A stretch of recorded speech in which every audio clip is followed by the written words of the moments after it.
Okay, in this video we're checking out the FrSky X-Lite Pro, and this is pretty similar to the original X-Lite. A lot of differences, of course, obviously ergonomically and buttons and everything, form factor similar to the older version, but this newer version here comes with the newer access protocol, and internal RF module is also different because of the access protocol support, and also a lot of controversy surrounding this because of the removal of the support of D16 receivers and D8 receivers, and so FrSky has been getting a lot of flack out there in the FPV community because of the changes they've made.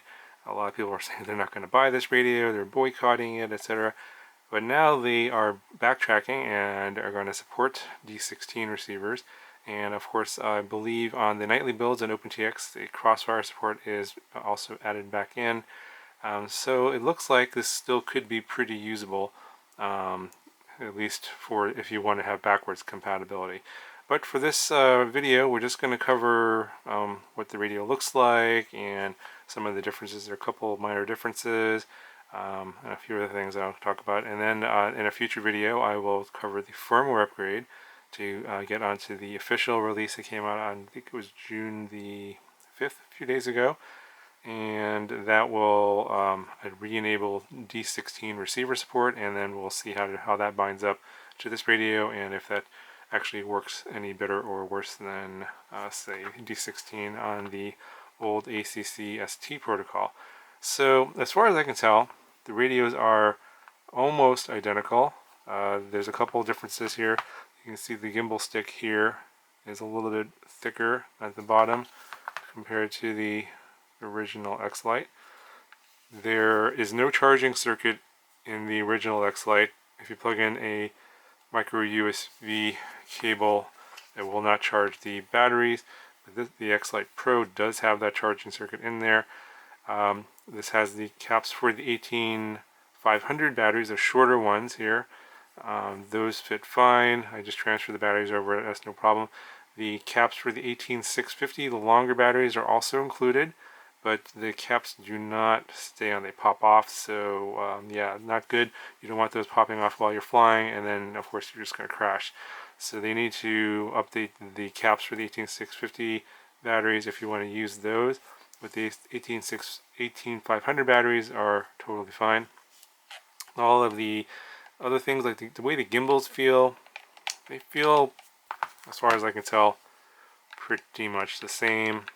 You have to make the adjustment in the back here. You have to screw this one in here to basically turn the spring off on the throttle, so that'll turn into mode 2. If you do the same thing on the other side, it'll release the spring here and it'll turn into mode 1, and you have to reverse this screw here to put the spring back on this side if you want to switch the mode.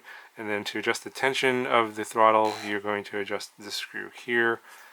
The little caps are also included, although they come in blue. And so if you want to switch this to mode 1 to mode 2, that's how you do that. I just made the same adjustments that I did on the original X-Lite. It's totally fine. Supposedly people are saying these gimbals feel better, or whatever. They're still Hall sensor gimbals. They still feel the same to me. All the other buttons are trim buttons here, speaker, the little joysticks here, these buttons are all the same. Same way to power it on, you press and hold, and then it will turn on. And I am getting this throttle warning on here pretty much all the time, and I think that's that's a bug in the current firmware. I'll show you that here in a second. The switches, I think, are all the same. So 2-position switch here on the bottom, left and right. I can use this for arming. 3-position switches here, and they have 2 dials here over here on the front. And then these are new. These are momentary switches here. There's little buttons, so you press, and they'll basically this could be used for like as a pre-arm switch. So you would press this, for example, and then arm, and you would let go, and then it would stay armed. That way, when you disarm, and then if you try and rearm without using the pre-arm switch, your craft won't arm. If, say, for example, you happen to bump your transmitter and arm it, your quad won't arm by accident. You have to actually hold this and then flip your arm switch. And you can actually set that up in Betaflight If you guys are wondering how to do that, let me know in the comments below and I can make a video. It's pretty simple, but you know, if there's a lot of people that would like that information, I can make a video about that. It's pretty easy to do. So I think that's it in terms of the physical differences. The bottom here is the same. You got the micro SD port, obviously now it charges. S port for updating your receivers, micro SD card slot for putting your files on, and then I believe this is the trainer port. If you want to do, you want to use that as a trainer to another radio, for example, and then that's also on the original X-Lite as well.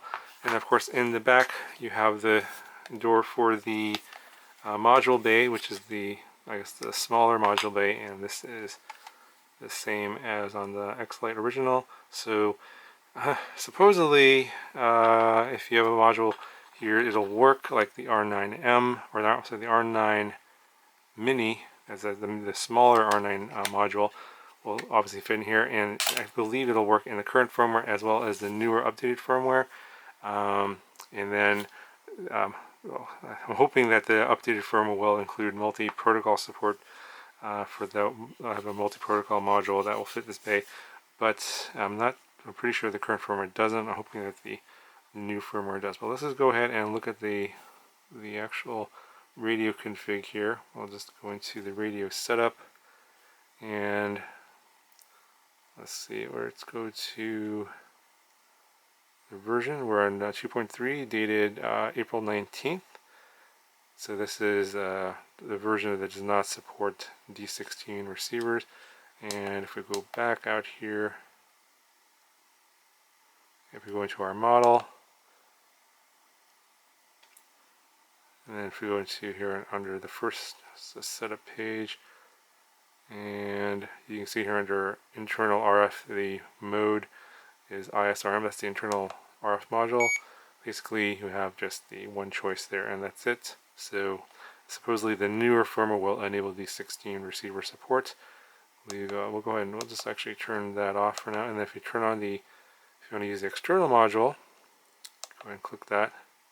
So we have PPM, ISRM, DSM2, R9MA, R9MLA, R9MPA. So these are various versions of the R9M module. S-Bus, and that's it. So no multi-protocol support in this firmware. So thinking that probably for this Crossfire and multi-protocol support will be enabled for nightly builds, but that's going to be in a future video. I'm going to do the update on the official factory firmware, the June 5th firmware first, and then I will do a nightly build update down the road. I'm going to turn this back on and exit. So that's pretty much it for this intro video. Yeah, overall the feel of the radio, the weight, everything ergonomically feels all the same. They just added this new momentary button here and the internal charging. Other than that, everything else feels the same. Obviously, everything else boils down to the firmware, OpenTX, and what it does and doesn't support. So I will have another video soon. We'll do the firmware update, bind it up to some XM Plus receivers, some D16 receivers, and see if there's much of a difference there. I'm hoping that I won't have to modify the firmware on the receivers.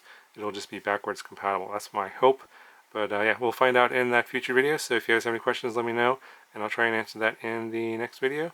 And hopefully you found this video helpful, and I'll talk to you guys in the next one.